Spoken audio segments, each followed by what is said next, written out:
В Мирнинском районе начаты работы по монтажу временного моста через реку Чуаналыр.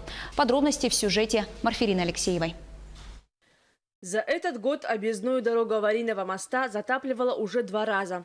Мост через реку Чуаналыр расположен на 30-м километре автодороги Анабар и был построен в 1982 году. За все время своего существования ремонт ни разу не воспроизводился. Из-за ветхого состояния мост стал небезопасным для тяжелого транспорта. Поэтому осенью прошлого года была организована временная объездная дорога для транспорта массой свыше 15 тонн. Он в таком состоянии уже очень давно. Ну, ближайшие 5 лет это точно. Состояние, скажем, очень плохое.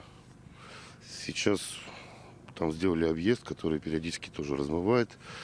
Если потеплеет, это так мы представляем. Я думаю, за 2 дня его просто там уже не будет, этого объезда.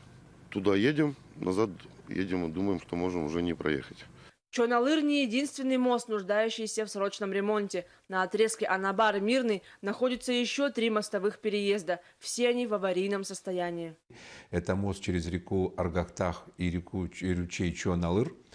По первому мосту он вошел в инвестиционную программу Республики Саха-Якутия, а по второму мосту будет принято пока временное решение, будет перевезен с реки Танхой временный сборный мост железный, потому что сообщение между Айхалом, Удачным, Светлым и Чернышевском и столицей райцентра города Мирным по дороге Анабар действительно в последние годы вызывает очень много критических замечаний в связи с тем, что 4 мостовых перехода находятся в аварийном состоянии.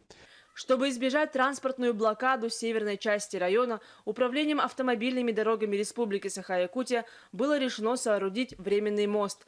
Генеральным подрядчиком выступила строительная компания «Мосты Севера». Они приступили к монтажу двухпутного среднего разборного моста. Мирнинское управление автомобильных дорог компании «Алроса» выступает в качестве субподрядчика и выполняет работы по отсыпке объездных путей.